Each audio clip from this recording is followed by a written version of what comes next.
Noses are made for breathing and mouths are made for eating and drinking, but that's not necessarily what happens most of the time. It's really, really common to be a mouth breather, and although we are born nasal breathers, our nasal breathing can become compromised for many, many different reasons. It can become compromised through injury or trauma to the face or to the nose. Also because of adenoids at the back of your throat, which actually help your immune system fight infection. So if they're enlarged, then that will obstruct. Allergies are a big one. If we have rhinitis or hay fever, anything like that, asthma, any of the airways and respiratory airways, if you're restricted through there, then it can become compromised. And because things are a little bit restricted, it can often be easier just to go and open up your mouth and take big amounts of breath. Now, it's all well and good getting some breath into you one way or another, but when we breathe through our mouths, we are actually prone to hyperventilation because we take in too much oxygen. Nasal breathing is perfect for our mechanics of breathing because it actually helps to control the amount of oxygen that is coming into the body and maintain that balance between oxygen and carbon dioxide.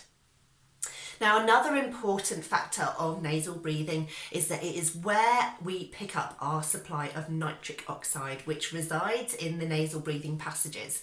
And as the air comes in through the nose, that nitric oxide then comes down to the lungs with that inhale, and it actually helps to oxygenate our bodies that much better.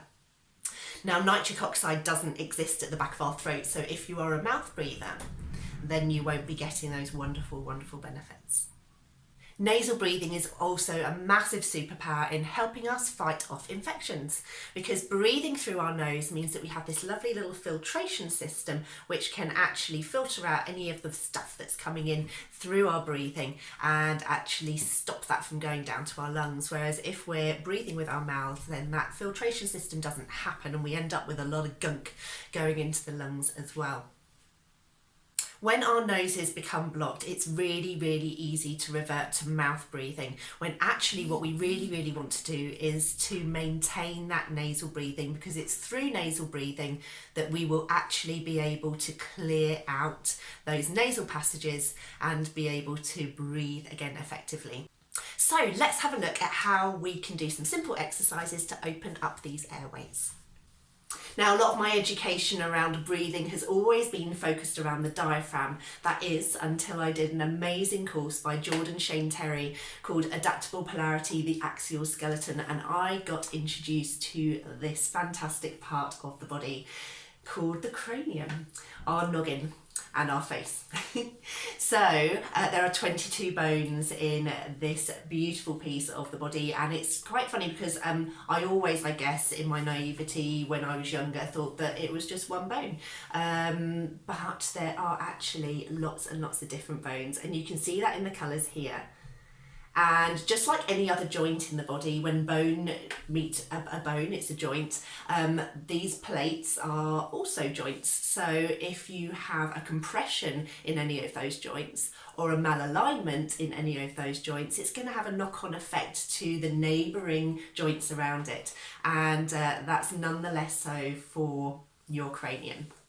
Now, so many things can happen to our cranium injury-wise. We can get whacks to the head, we can be hit in the face, if you fall over and you hit your forehead. Who has walked into a window that they thought might have been opened on some patio doors, or walked into a door itself, been hit by a hockey ball in the face, a football in the face, or even, footballers are headering footballs all the time, and they're really, really heavy things to be headering.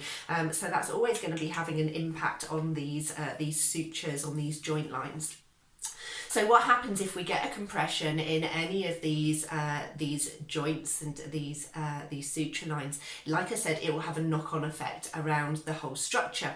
And that will be nonetheless so for nasal breathing. So when we're finding it difficult to breathe through here, it can be because, number one, our airways aren't fully open and we're not actually nasal breathing and using that nitric oxide in which to clear and help clear the space through the airways. But it might also as well be because of the alignment of the bones around the nasal passages themselves. So if we actually look at this skull here, we've got the nasal bones, which are the white ones, but actually joining directly onto the nasal bones are the maxilla, which is the top bit of our jaw here.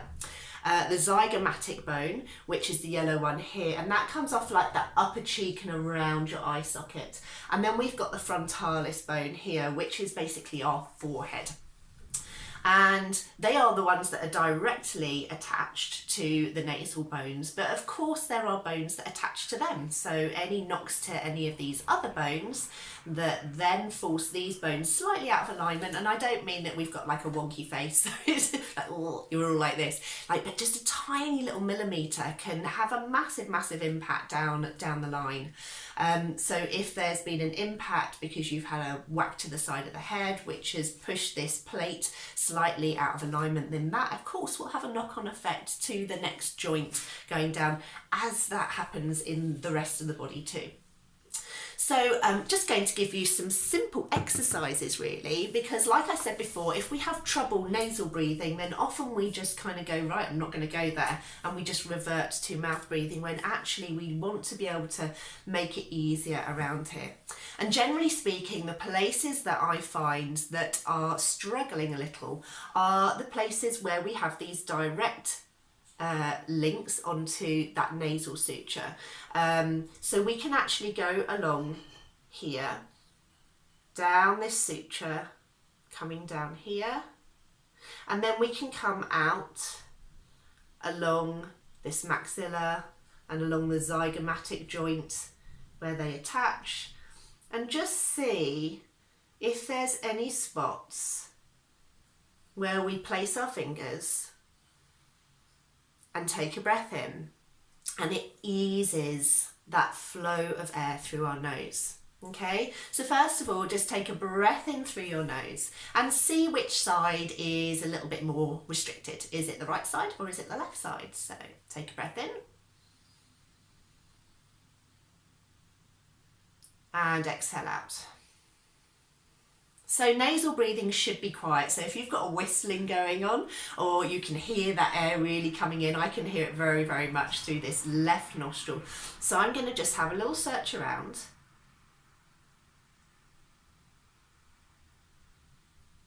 And here for me, if I just put my finger here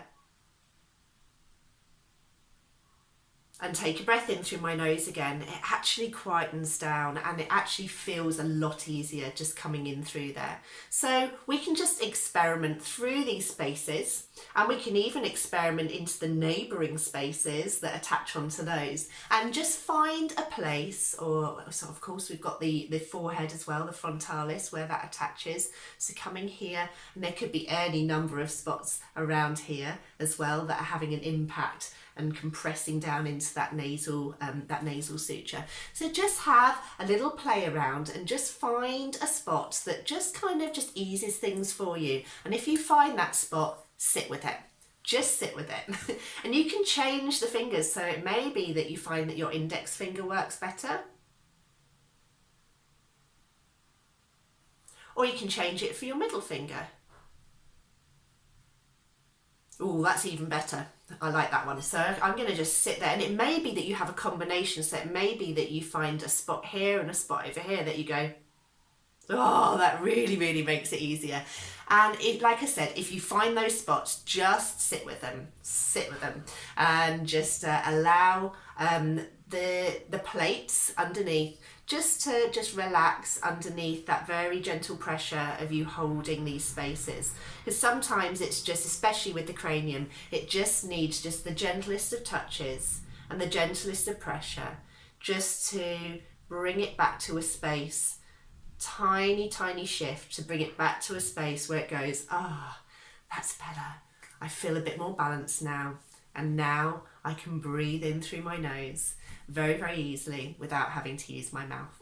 So give it a try, see how you get on, and hopefully that'll be a nice little tip for just clearing these sinuses out, clearing the nasal passages, and you getting that quality breath through the nose.